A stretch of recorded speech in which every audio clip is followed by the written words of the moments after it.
to meet you. Nice to meet you too. Come in. I'm Jenny Hamilton. So it's your first time seeing me. How are you feeling? You a bit nervous? Yeah, just a bit nervous. I've never met a case manager before. I didn't think I needed one until now. Yep. Okay.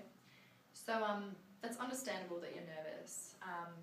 So tell me a bit about yourself. What do you like? I'm 22. I'm studying at Deakin University doing sports management. I was born in Australia, lived in Melbourne all my life. I live with 3 housemates. Yep. They've been really helpful. I've been playing basketball since I was around 5 till now. Yeah. So you really love that? Yeah, I'm a coach as well for my part-time. Okay. Yeah, so to balance school, I Yeah. just do part-time basketball coach for the under 11-year-olds, and yeah, so that's my work. I'm currently diagnosed with multiple sclerosis. Yep. So I was diagnosed 6 months ago, and I have relapsed remitting multiple sclerosis. So it's inflammatory attacks on my myelin sheath. Okay. Yep. And so in what ways does your MS affect you from day to day? I mean, Well, as you can see, that's why I have my laptop here. I have problems with my memory, so it helps me to write things down before I forget. Sure. Because I have trouble acquiring, retaining and retrieving new information. I also have troubles with attention and concentration. In particular, divided attention. I can't concentrate on one thing or like look at another thing. Like it has to be focused on one. Okay, yeah. And does that would obviously affect your studies? Yeah, so it's harder for me to concentrate at school with my planning and prioritising and my visual spatial functions, which is basically visual perception and constructional abilities. Yeah.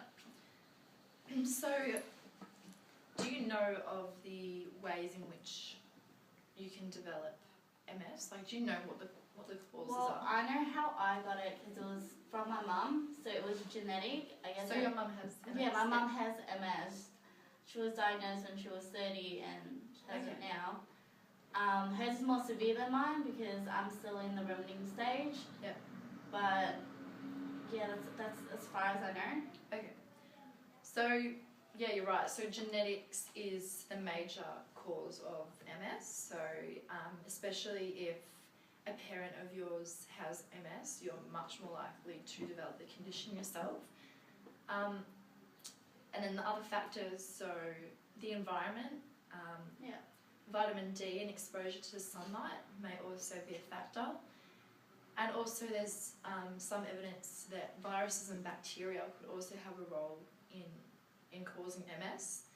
They're known to cause demyelination, so therefore it's possible that it will trigger MS. Okay. So one of my concerns is how is it going to impact on my daily life?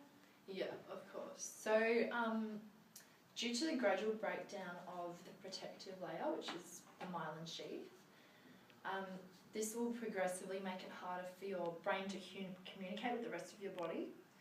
And this can cause you to feel dizzy. You may experience some depressive symptoms and lead to changes in your emotions. So, for example, you might experience confusion, forgetfulness and headaches. Yeah, I'm experiencing the forgetfulness now. Yeah, okay. And also, you would have been experiencing vision problems, is that right? Yeah, at school. Yeah. Mainly. So, having symptoms such as blurriness, eye pain, double vision, and poor contrast. I realise that it's harder for me to like drive now. To drive, yeah. So it's impacting on, you know, things that would have once been simple tasks for you. Also, it has been found that 4 out of 10 people with MS experience problems with their speech. Is this something you've experienced yet? Or? Not yet, but my mum has because she has it. Yep. So this will make it hard for people to understand you the further your MS progresses.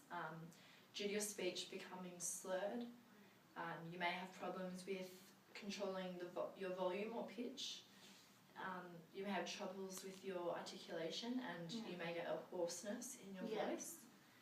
And also, findings have indicated that women with MS are more likely to have cardiovascular problems. Yeah. So that's something which caused by MS will make it difficult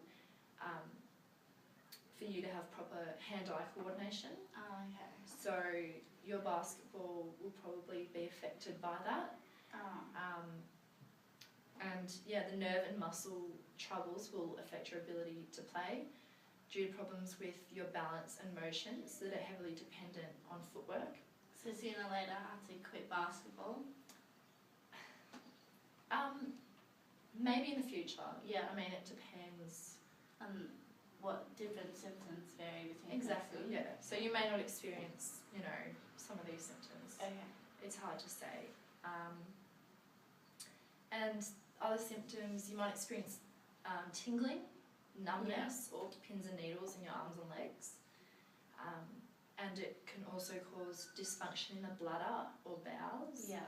So you may frequently experience bladder infections or urinary tract infections, or you may just find that you have an upset stomach quite often. Okay.